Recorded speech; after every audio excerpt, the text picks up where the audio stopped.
जय गुरु जी। शुक्राना गुरु जी। सारी संगत को जय गुरु जी। संगत जी, आपको पता है, जो भी किसी का बुरा चाहता है वो उस जाल में खुद ही फंसता चला जाता है। यही है कर्म का न्याय।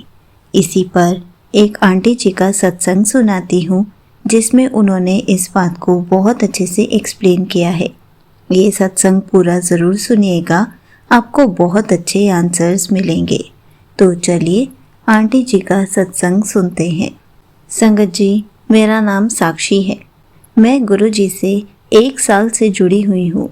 अपने जीवन में एक बहुत बड़े विश्वासघात से गुजर रही हूँ। ऑफिस में मेरी सफलता से जलने वाले कुछ लोग मेरे खिलाफ साजिशें रचते हैं। मेरी ईमानदारी और मेहनत से कुछ लोगों को डर लगता है, खासकर मेरी बॉस की खास प्रियंका से, जो चाहती थी कि मैं किसी भी तरह से पीछे हट जाऊं। मेरा एक ही सहारा है, गुरु जी का स्वरूप, जो मैंने अपने वर्क डेस्क पर रखा हुआ है। मैं हर रोज़ ऑफिस पहुंचते ही सबसे पहले गुरु जी का मंत्र जाप करती हूँ। उसके बाद काम करना शुरू करती हूँ।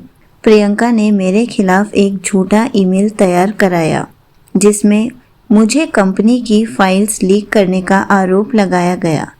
एचआर ने मुझे सस्पेंड कर दिया।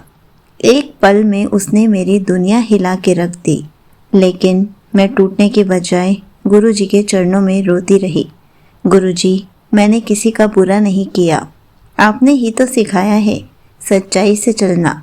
अब सब छोड़ दिया है आपके हवाले। अब आप जानो कि आपने मेरी नौकरी कैसे बचानी है।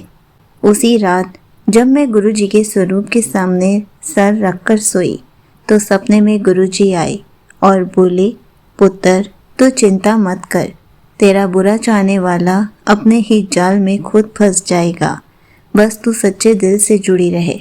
उसी समय ऑफिस में आईटी टीम को कुछ फाइल्स प्रियंका के सिस्टम में मिली, जो उसने जानबूझकर मेरे नाम से भेजने की कोशिश की थी, लेकिन वो एक टेक्निकल गलती कर बैठी। सबूत साफ थे।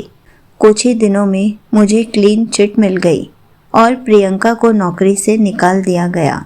संगत जी, देखा आपने, मैंने गुरु जी को सब कुछ समर्पित कर दिया था और मुझे वापस ऑफिस बुला लिया गया। उसी दिन मुझे गुरु जी का एक सत्संग फ्लैश हुआ था, जिसमें ऐसे ही कुछ अंकल जी के साथ भी हुआ था कि वो अपने ऑफिस से बहुत परेशान थे। सब उनको निकालना चाहते थे, लेकिन उन्होंने भी अपने डेस्क पर गुरु जी का स्वरूप रखा हुआ था और पूरा स्टाफ निकाल दिया गया था, लेकिन सिर्फ वो अंकल जी बच गए थे। मैंने इसी चैनल पर वो अंकल जी का सत्संग सुना था कि वो भी गुरु जी की कृपा से उसी ऑफिस में काम कर रहे हैं और बाकी पूरे स्टाफ को निकाल दिया गया था या फिर कहीं और शिफ्ट कर दिया गया था।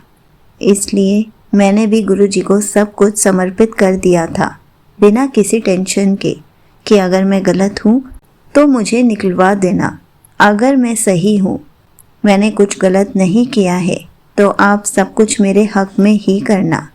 मैंने सब कुछ गुरु जी को समर्पित कर दिया था और जैसे ही मुझे ऑफिस बुलाया गया, तभी गुरु जी का एक पोस्ट मेरे सामने आया। उसमें लिखा था, तेरे साथ बहुत बड़ा अन्याय हुआ, पर देख, अब वो खुद तेरा केस देख रहे हैं। तेरा बहुत भला होने वाला है। मैं हैरान थी कि ये पोस्ट एकदम से सामने कैसे आ गया। ये गुरु जी की टेलीपैथी थी। संगत जी, आप बिलीव नहीं करेंगे, मुझे ऑफिस बुलाया गया, साथ में मुझे प्रमोशन भी मिला। मैं अब एक टीम लीडर बन गई हूँ। मुझसे हर उस इंसान ने माफ़ी मांगी जिन्होंने मुझ पर शक किया था और मैंने गुरु जी का बहुत शुक्राना किया, क्योंकि गुरु जी के दरबार में कर्म का न्याय देर से होता है, पर होकर ही रहता है। गुरु जी की शरण में जो होता है, उसका बाल भी बांका नहीं हो सकता। यहीं पर आंटी जी का सत्संग समाप्त होता है। संगत जी, देखा आपने, जो बुरा करते हैं वो कभी नहीं बचते, लेकिन जो गुरु जी से जुड़े होते हैं उनके लिए तो खुद ब्रह्मांड भी लड़ पड़ता है। संगत जी, जो दूसरों के लिए गड्ढा खोदते हैं वे स्वयं उसमें गिरते हैं। गुरु जी के चरणों में समर्पित व्यक्ति की रक्षा स्वयं गुरुजी ही करते हैं। कर्म अपना न्याय ज़रूर करता है, देर हो सकती है, अंधेर नहीं। इसलिए हमें कभी किसी के लिए ना तो बुरा सोचना चाहिए, ना ही कभी गड्ढा खोदना चाहिए, क्योंकि उसमें हम भी फंस सकते हैं और गुरुजी से कुछ भी नहीं छुपता। इसलिए गुरुजी की संगत बनने के बाद गुरुजी हमारा हाथ जब थामते हैं, यही सोच के थामते हैं कि हम कभी किसी का बुरा नहीं सोच सकते, हम किसी का भी बुरा नहीं कर सकते और हमें भी ऐसे ही सोच रखनी है, क्योंकि हम गुरुजी वाले हैं। हम कभी किसी का बुरा ना कर सकते हैं, ना करने की सोच सकते हैं, ना किसी की कभी बुराई कर सकते हैं। जय गुरुजी, शुक्राना गुरुजी।